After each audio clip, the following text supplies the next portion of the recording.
Thank you for taking this moment to breathe and to listen to what can change your life forever. My name is Ragnar Sinikas, and I'm the founder of Starpreneur TV, How to Dominate the Decade talk show, World Women Conference and Awards, the creator of Coral Desk, the coach of the Changemakers, and co-author of the How to Dominate the Decade. My mission is to empower through education. And today I have the honor to talk with Jay Strong. And who is Jay? A whole life transformation coach, speaker, consultant, and entrepreneur focusing on mindset and connection. So what he does, he helps to elevate each area of life so people and organizations can attain peak performance. So, ladies and gentlemen, this is our 7th week, and we are starting it very strong with Jay Strong. So, Jay, tell us your story. Why are you doing what you're doing, and what is your passion? My story. How long do we have here? um, well, my story is that I grew up. My parents were married and divorced by the time I was 2 or 3 years old, and I have a twin brother. So a lot of times I'll say "we," and people are like, "What are you talking about, we?" And it's just normal for me to say "we" because we were always together. So um, we moved a lot through our life, and they were remarried and divorced again before I was out of high school. I think we moved about 8 times before high school, and I know people who have moved double that. So we didn't have any stability in our life, really, any direction. I talk a lot about what was wrong only to help people know that no matter what you've gone through, you can overcome and get through it. But we had a lot of good times. I mean, don't get me wrong. Our mom cared about us. She did the best she could, and we got through. But I guess I'll go right into one of the defining moments, and because it was kind of early on. My father was in prison when I was 16, and my mom had a hard time making ends meet, so we went to live with our grandmother, and we were in wrestling, cross country, and so on in high school, a lot of sports, and we went to the state meet in cross country as a team, and we took third that year, and once we were done, we went into wrestling, and our wrestling coach knew a lot of our background and family life, or at least knew of it. And he made it a point, we didn't realize what he was doing then, but he made it a point to pull us aside before our first wrestling practice. And he complimented us on what we accomplished in cross country and encouraged us how we can do the same with him in wrestling. And, that really showed one of the real first acts of care from a guy in our life, Coach Stouffer, and he's, to this day, he's an awesome guy, good character, and just someone to really look up to. But after high school, we didn't plan on going to college, and Coach Best, our cross country coach, he said, "Hey, you two," and he also, let me back up a little bit. One of our first runs of the cross country season, again, knowing our background and some troubles we've had, he always ran with us, with the team. And that day we went out as a team, and the team went to the left, and he said, "Come here, you two, I want you to follow me." And we went to the right. And he had a little talk with us while we were running. And, he basically set us straight and told us that we can do anything we want, just listen to him, and he will basically get us to success in what we're doing. And so that made a difference too. But after high school, we didn't have any direction, and we weren't planning on going to college at the time. And he said, "Hey, there's a cross country team starting up at Tiffin University in Ohio, and first year team. So you guys ought to think about going." And so we talked it over, and we wanted to go visit. And so he actually took the time with us and met us at the university. We ran a race there that weekend, met the coach at the university, and she was a first time coach. I don't even think she ever ran cross country, but he really he got us to go to college. And, life hasn't been perfect since then. That didn't cure everything. But you talk about one moment, one guy, he wasn't even a teacher at the school, um, who made a difference. And he wasn't just coaching cross country. He actually made a difference in our lives personally. And so that kind of set us in a new direction in life. Where would we have been without that one difference? You know, and there's been 1,000. We can talk all year about the many people it took to get me straight.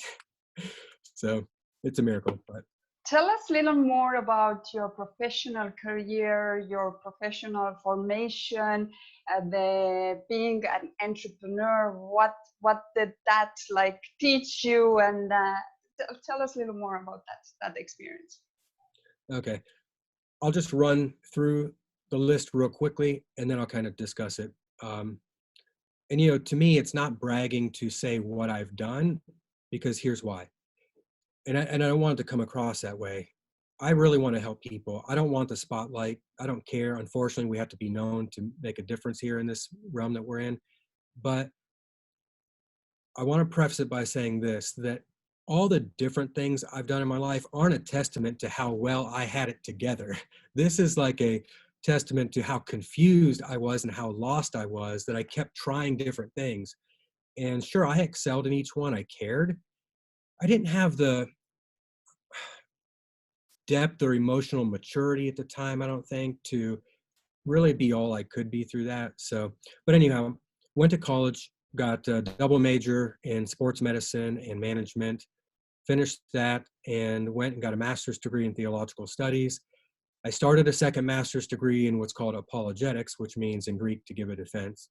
And that was really my love, debate and giving proofs for certain things and defending those with logic and you know, natural sciences, not bringing in anything spiritual at the time. But there's enough in this world we can look at and prove certain things. Well, I quit short of that. I had more than enough credits to get that degree, but they weren't all in the particular arena that I needed them. Moved back home, and that's when actually my life kind of started going downhill. I got back in the old way of things, and a lot of the old people that I hung out with. And after having a master's degree in theological studies, I didn't quite live on that track. So entered into politics a little bit, helped a guy get elected. He hired me on in public administration there. And I ended up getting another master's degree during that time in public administration. And that was a tough time for me. Politics is awful. It is dirty, and people will do anything. And that's another story in and of itself. But so after that, my job had ended there politically. And I went back and got my nursing home administrator's license and entered back into healthcare. I had grown up in that field. My grandmother built a nursing home from the ground up when I was 6 years old. And then when I was 11, she built her second one. So I grew up working there from the time I was 12, 13. And so it was a normal, you know, arena for me I felt comfortable there. I went back, got my license, started running nursing homes and healthcare facilities. And a lot of what I did was help in the transition of companies taking over new ones and also turning around failing ones. And that really put me into the fire and learned how to revive failing businesses and gave me a lot of experience there. So going through all of that, it's almost like, I can tell you this, to be fully transparent, when I got into the political realm, I had all intentions of helping my city become better. But this is kind of a caution to people out there seeking the spotlight. You'll get what you wish for, I guarantee it. And you better be prepared for it. I can tell you, reminiscing and going back, that deep down inside, I wanted to be somebody. And of course, if you watch TV, you see the politicians, especially on the national level, get a lot of attention. This was a local level. This wasn't national. I helped, to this day, there are people in office nationally that I've helped get in, and I know them, and I know a lot of people that work for them. But I was not ready. I did not know what I was getting into. You know, the underground system in politics. And so I was thrust into that thing, and I had people following me. I had people doing and saying all kinds of stuff. And long story short, I ended up getting out of that. What did you learn from that? What is the biggest takeaway that you can say today? Like, if someone is for example, if someone's dream is today this and they don't have experience, how can they prepare for that? Like, what do you think, what was lacking? You were saying like, I didn't know what I was wishing for. Like, what do you see? What were you lacking? Good question, because I forgot to, I knew there was something I wanted to emphasize there, and the question you just asked got to that. I would say there was some maturity and character. Not that I was a bad person, I had my own things in my personal life, but always intended to help people and do good. But you have to think about why you want to do something. And let me tell you this, if you envision yourself in the spotlight, oh, look at me kind of thing, and what can I say that will impress people, and if you always envision yourself on the stage when you're trying to get into anything, whether it's politics or any arena, coaching, if you are always trying to find the fanciest things to say and do and impress people, you are not doing it from the right place. Doesn't mean you're a bad person at all. This isn't about being good or bad. You need to check yourself in any arena you go into. And what has your life been like? For my childhood, I didn't have affection, connection, stability. I didn't know what that was. So here I go into an arena where people kill you, metaphorically speaking. And how do you act and react to that? But I can tell you that I remember envisioning myself being the hero, being this great figure. That's not the way to look at it. Now in coaching, after the transformation process, which I'm sure we'll get into, that I went through, I don't even want the spotlight. If I didn't have to be on this here right now, and if I could do everything from a quiet, private basement room where no one ever sees me, I would love to make changes in people's lives or help them change their lives that way. I don't want the spotlight at all. I do not care, and I do not see myself on a stage anymore. It is not about you. When you see yourself on a stage, it's about you. When you see the change that you can make in other people and you connect with them and you see how they're hurting or how they can grow, how they can take their life to the next level, that's what it's about. If you see yourself on a stage, go back in your room and get in silence and check yourself.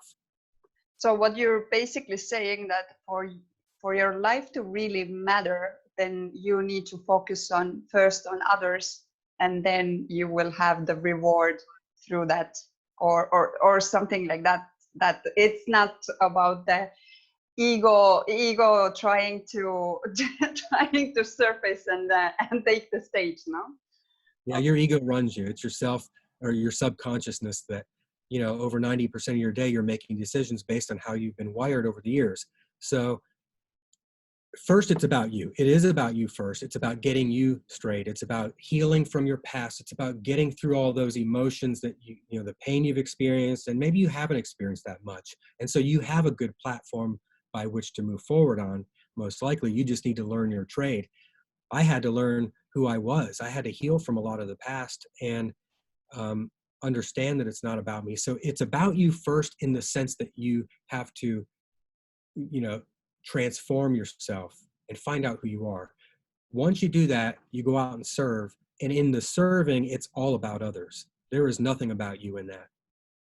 I certainly agree, because I think with living in such a masculine world today, we have been taught since childhood that we need to be strong. We need to always, we can't really go into and through our emotions. Like if you do that, you were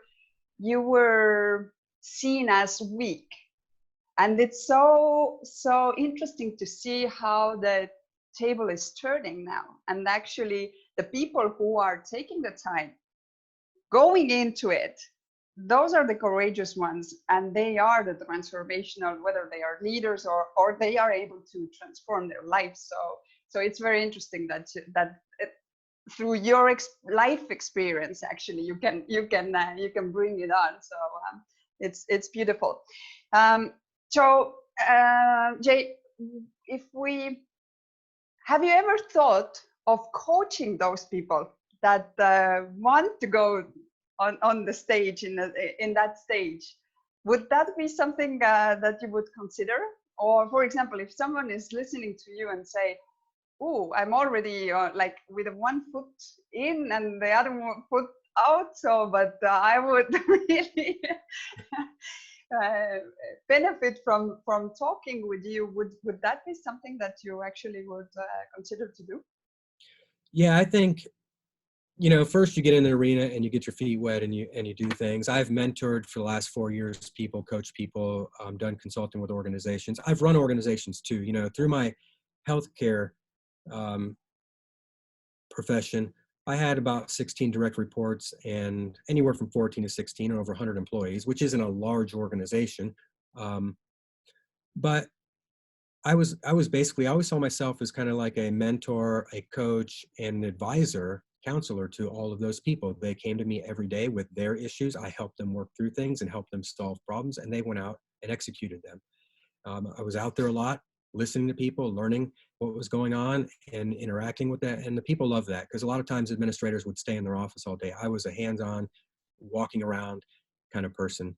But yes, I feel like the depth that I've gone through, the emotions that I've felt and have worked through, the experience in running businesses, reviving businesses, helping people, and always serving. My mom was a servant. I remember all the time when people would die in, funerals, she would make food and bring them. She would hold fundraisers for people and help raise money for things, events that they were going through that they needed to, hospital bills and stuff like that. She was always very caring and loved people. And my grandmothers were both like that as well. One was harder than the other, um, but very loving and kind, always helped people out.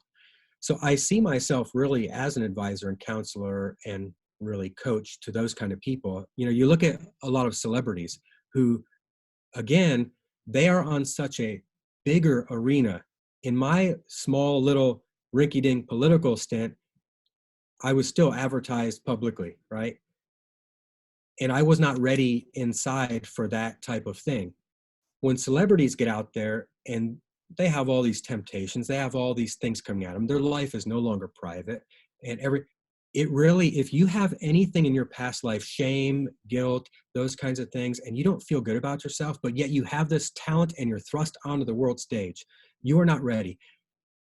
Won't name any names, but you shave your head, you just go crazy and go wild, and you don't know how to handle such success. And I really feel like they need this desperately more than anyone. And so many people who seek to go into professions that are helping people or going into a public world. Yes, I do dream of helping even celebrities and people, CEOs and people of that caliber and that level, because they are so influential in the world. And I always say every morning in my meditation and affirmations and my dream, my vision casting, every single morning, I want to influence the influencers.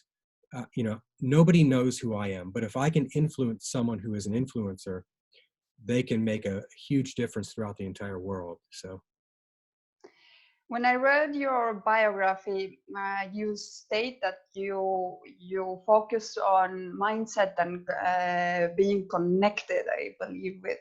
I hope I remember correctly. What is your main tools on how to work with your mindset? well, motion creates emotion, right? And so if you think about it, the way people look when they're depressed and sad, they're slumped over, they're down, the shoulders, and when you're happy and excited, you're sitting up straight, you're looking straight ahead, and so there are things that you can do to get into a different state of mind, physically.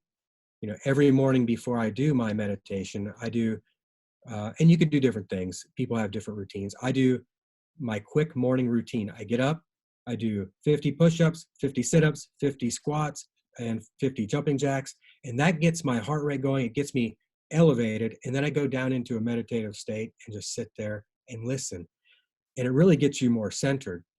So those are some things you can do, but also it's practicing. What do you do every day? What do you read? What do you listen to? What kind of environment do you set up for yourself and allow yourself to be in, to get your mindset going? Yes, you have to learn, but I'll tell you one thing about learning. It only gets you so far. Learning does not transform you. Reflection helps transform you. When I was going through all those degrees, I was proud of that. And yes, I accomplished a lot.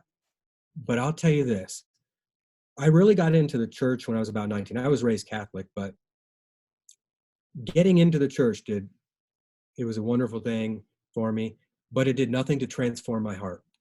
Going through my degrees, even my master's in theology, it did not transform my heart, you know? And so you can get all of this knowledge and you can spit out all the fancy words, but that doesn't impress me. That doesn't do anything for me at all.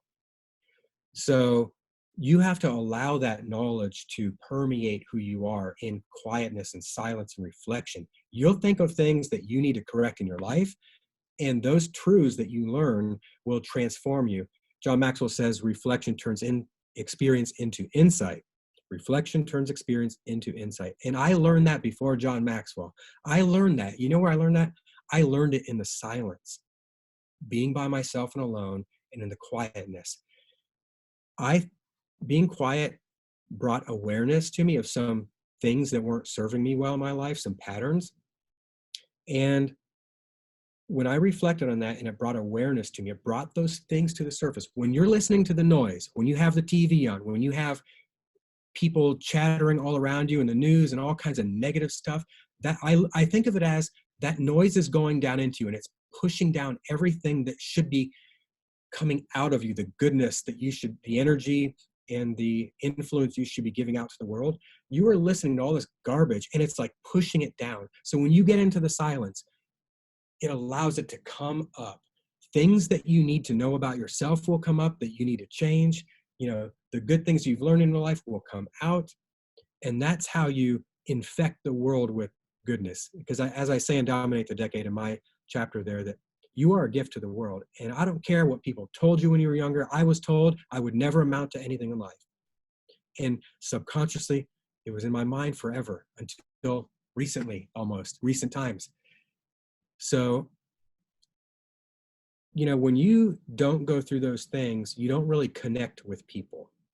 And we don't need more politicians telling us what they think we need to do. We don't need more preachers telling us all this stuff. When's the last time a preacher or a politician sat there and listened to their people? You can talk at them all day, and that's great. We need encouragement. We need knowledge. But when's the last time you connected with your people? And you have a hard time connecting with you when you're not at peace with yourself and when you don't listen to other people. Connection's a two-way street. We always say communication is key. No, it's not. We learn that all our life. Communication is key. Really? I can communicate to you how I don't like you, and what did that do for anybody? But when I listen to you, I may not like some things about you, but when I listen to you and I hear your story and I hear why you are the way you are and why you think and believe the way you do, now we're connecting, and now I'm understanding, and now maybe I won't dislike you so much. Because when you dislike someone, it's a lot of times it's because of who you are inside and what you haven't resolved. So I went all over the place with that, but no, actually, I believe that what we see our leadership more and more, and I think it's also that's why we have a lot of women leaders coming up is that part that even our leadership cannot go on only with the head mindset in a sense. And everything that you just described is the emotional IQ. And I think the emotional IQ is something which people need to realize more and more in our daily, whether we take the decisions as private or as a person or as a leader. Because when we do have those suppressed feelings and we don't deal with them, and you said it beautifully. If I am mad about someone, then usually the person who doesn't have anything to do with that gets the part of it, because I'm not processing it. And I'm not processing it because the society has told me that if I process them, I am weak. So it's very interesting, and I have learned or read now lately a lot about it. So I like Daniel Goldman's. There was an interview with him. I think it was Harvard Review or something like that, which had a very, very good insight on that. And I just loved it, how everything that you just described. I said, wow, yes, it's Actually, I have a presentation tomorrow for an Indian university, and I wrote about it in my presentation. I will send you later so you can take a look, and maybe I need to fix something. So, but what do you think? What is the most important to you in the life as coach and also as a person? Like, what is your purpose? What do you see as your purpose in this life? Well, I like to start with the end in mind, and of course you hear that all the time, especially from people in our realm, John Maxwell, and I like to think of the end of my life. When I get to the end, do I want to have feelings of regret that I didn't do what I absolutely know what my purpose is now? Because I have a few big dreams. And I think about, okay, I'm on my deathbed, and bad thought, right? But am I going to say and be relieved and satisfied and fulfilled that, you know what, I'm leaving behind a legacy? Or am I going to feel like, you know what, I never acted on that. I wish I would have started the School of Strong for Kids, or something like that. And because I want to help transform lives. That's my passion. I don't want you or anyone else to live what I would call in torment of myself for 40 something years because of what I believed about myself. You need to live in freedom, and you need to start now. You don't want to wait until next year. And I don't want to get to the end of my life and say, you know what, I never helped people transform their lives. I never started that school for kids to give them a chance in life. I am going to do it. I may die first, but I'm going to die trying. That's for sure. I will never get to the end of my life and have that regret. So I don't know if I answered your question, but it's question, the answer can be whatever, because it's your purpose. It's something that is important for you in your life. But let me guess, you wake up 5 in the morning? Not exactly. You think so highly of me. I sound right now. Why I'm asking is that I see that from the let's say from a performance point of view, the main thing which people are lacking are the habits. Yeah. And how we set up our morning, set up our day. So and as you were saying about doing the exercise and doing the meditation and doing that, or taking the time for reflection. So usually when people are already in that stage, those people do wake up, or they are the miracle morning community which wake up 5 a.m. or some even 4 a.m. I haven't reached the 4 yet. 5 for me is let's say challenging enough.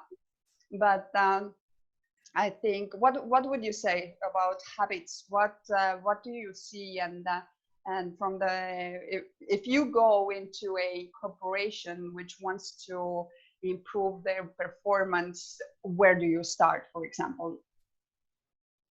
Okay, well, there's a lot there. Let me go back to mindset. That's really where it all begins, is mindset. You won't have good daily habits if you don't have good mindset. So when I hired my first real coach, and I was literally taking a chance on myself, and I say, going back to purpose and dominate the decade, that I actually did not have much confidence in myself or of myself, but I had a lot of confidence in the coach that I hired. And I say that I borrowed his confidence, and eventually you need to get your own. You can't live on someone else's your whole life. You can't live with mom your whole life and live off of someone else's provision. You have to eventually have your own. But Tim was unbelievable. He retired when he was 39 the first time. He still does a lot of things and is active, but it's in his own time, and it's awesome. But his energy, his positivity, his insight and wisdom, and his success that he's achieved was incredible. And so we didn't even work on real estate. He was a real estate success coach, and we didn't even start with that. Yeah, we had simultaneously we had those lessons going on. But the first thing we started with was mindset. And his quote was that if you don't own the 6 inches of real estate between your ears, you won't own any real estate beneath your feet. You have to own your mind first. You have to wake up with intention every day, and you don't need to just make a to-do list. Okay, I have to return this to the store. I have to do laundry. I have to, work on some marketing materials or whatever.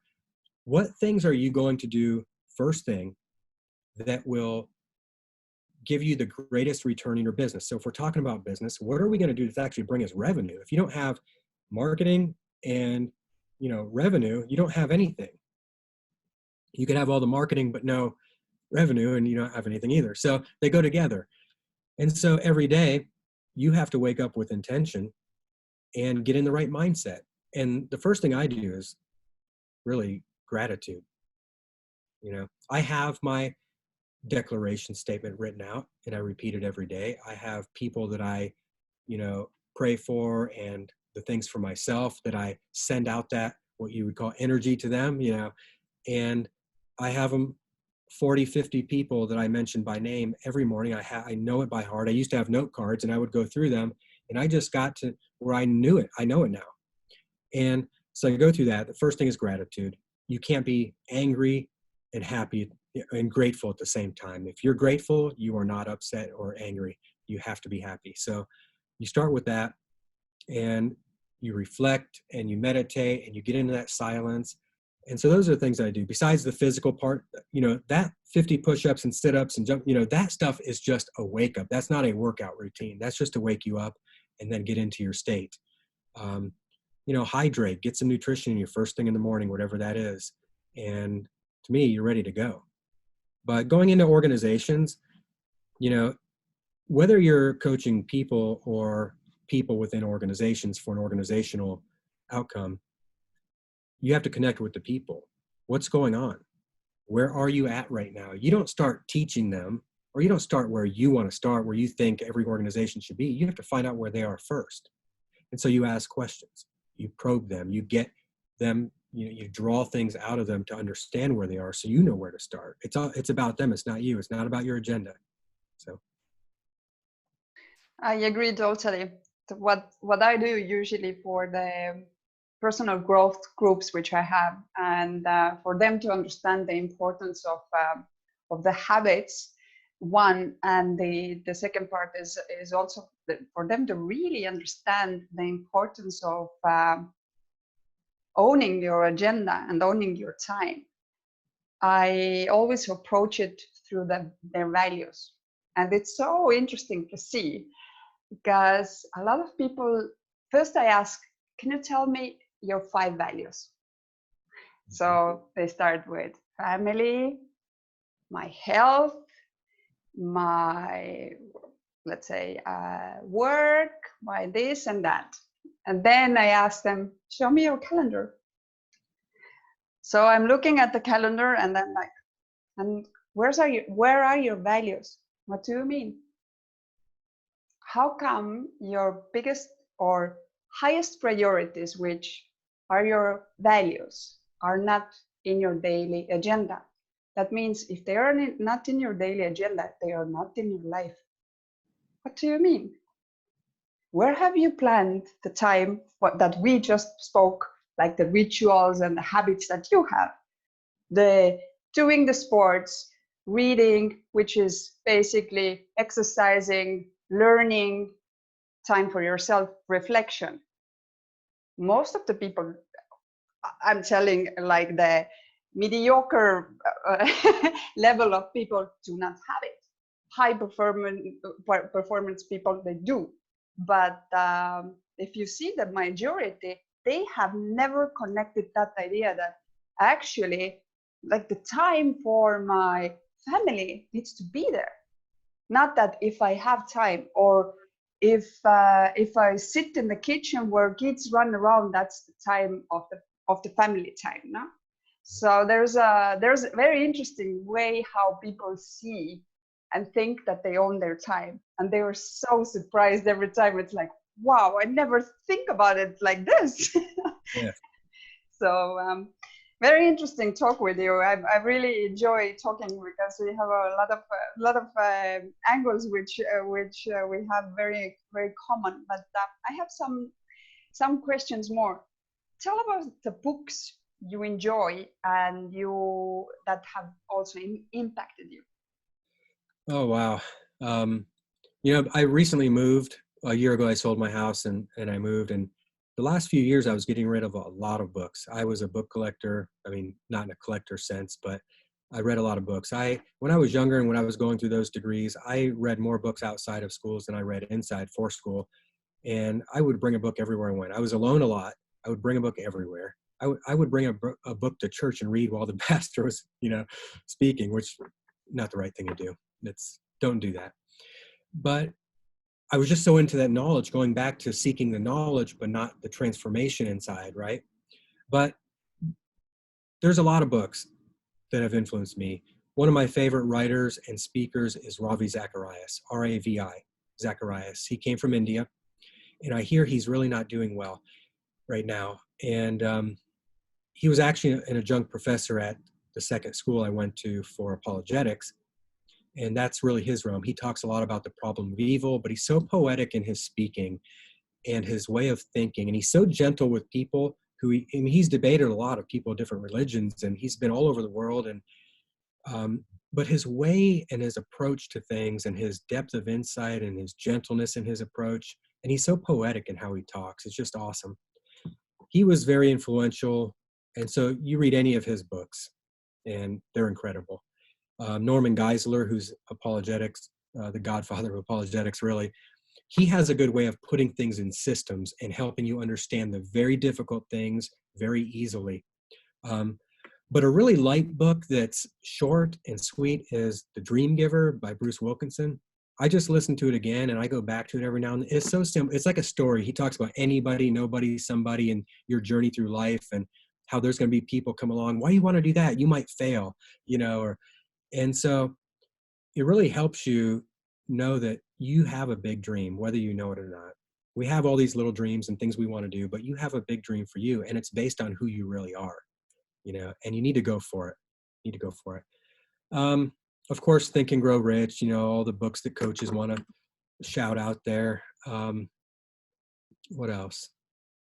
You know, one book that really made a difference in my life early on in this process when I hired my first coach is John Eldredge's book, Wild at Heart. Men, go get it.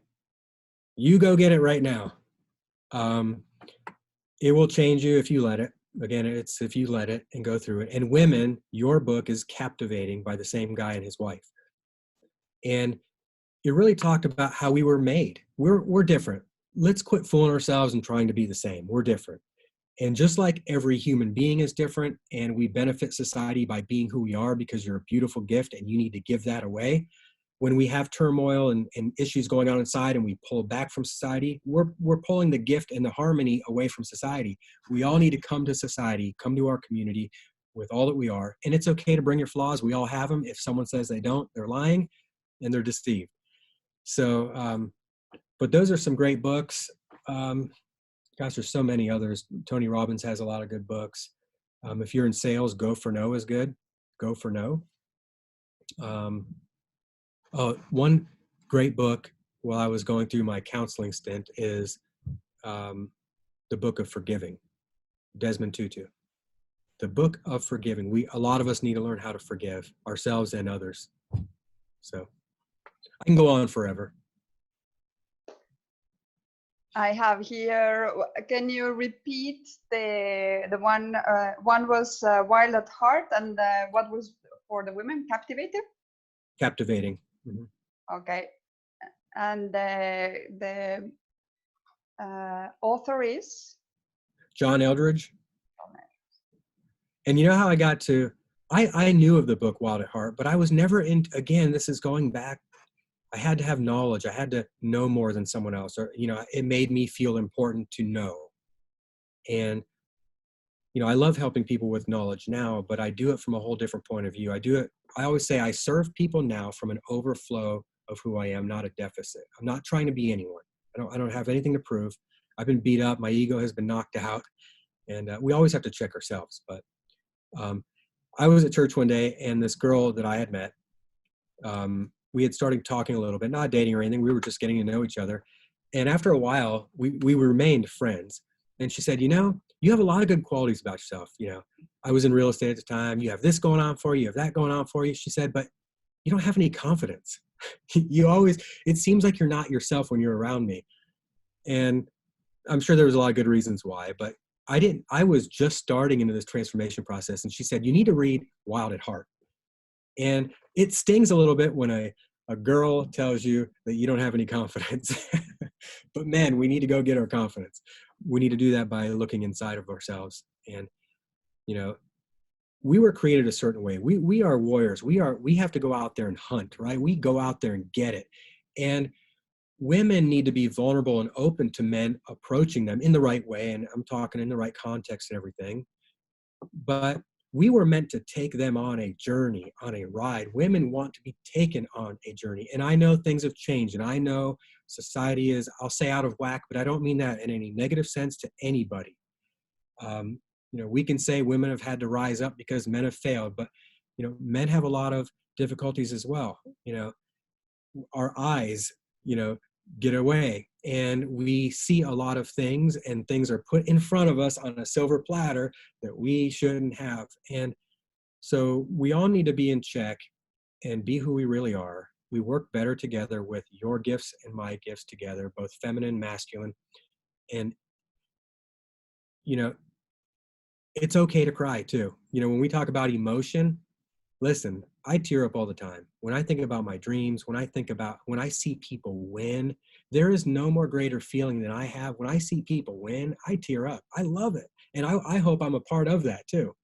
So, we need to get in touch with our emotions too, because we all have emotions. We all have, testosterone and estrogen in us, but men are supposed to have more testosterone and women more estrogen. So be who we are and use those as gifts together. So that's really what Wild at Heart and Captivating are about. Being who you were really created to be as your manhood and womanhood, and being vulnerable. Women, be open to men approaching you. Let's talk about dating. When you don't trust us, or when you have things from your past dating that you haven't worked through, and we come and we're all about you, and we may not know what's going on, but we sense something and we pull back. And again, it goes both ways. So I'm not picking on, but we pull back, and then you wonder why we don't want you. And so we do want you, but we're kind of protecting ourselves because you're not vulnerable and open to us. You're kind of holding back. You want to test us. You want to do all this stuff that cut it out. You don't need to do that. And men, we need to stand up and be who we are and be protective of women. We need to honor them, and we need to look at them for more than just what we see. There's so much more there. Believe me, things will last longer. You will have more passion if you look inside as well. And those are the things that last, the things that are inside. Of course, it's what's important to you. Okay. So before I will ask Jay his 3 recommendations how to dominate the decade, I want to thank you, everybody, that you are watching live now. So thank you for joining us from Mexico, from US, from UK. Let me see who else is here. So if you have, from Estonia, if you have any questions to Jay, then this is the time to write them down below the video. In case you are watching the live on Coral Desk, I cannot see those immediately, but we will answer them afterwards. So after I finish, I will check that as well. And don't worry, those questions will be answered as well. So until people come up with questions, if they do, maybe they don't, everything is so clear. What are your 3 recommendations how to dominate the decade? Well, and I might run off more than 3, but they'll be quick. Be yourself. Be who you are. The world needs you to show up as you. You don't need to try to be something or someone you're not. You're beautiful the way you are. Find you and, let it shine. Be you. And be intentional. You have to take action. I remember a good friend of mine said, I told him, hey, I'm doing all of these things. I'm I'm doing my meditation, my affirmations, my morning routine. I'm doing all that. So we have to take action too. You know, you have to get out there and do something. So be intentional about changing, be intentional about getting out there, doing what you're supposed to be doing. Take time for yourself. The single most greatest thing I did, you know, it's good to read people like Maxwell, Tony Robbins, and all these other people out there that you can name, Napoleon Hill.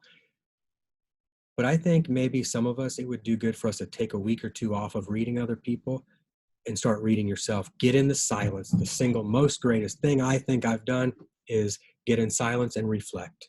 Get away from the noise.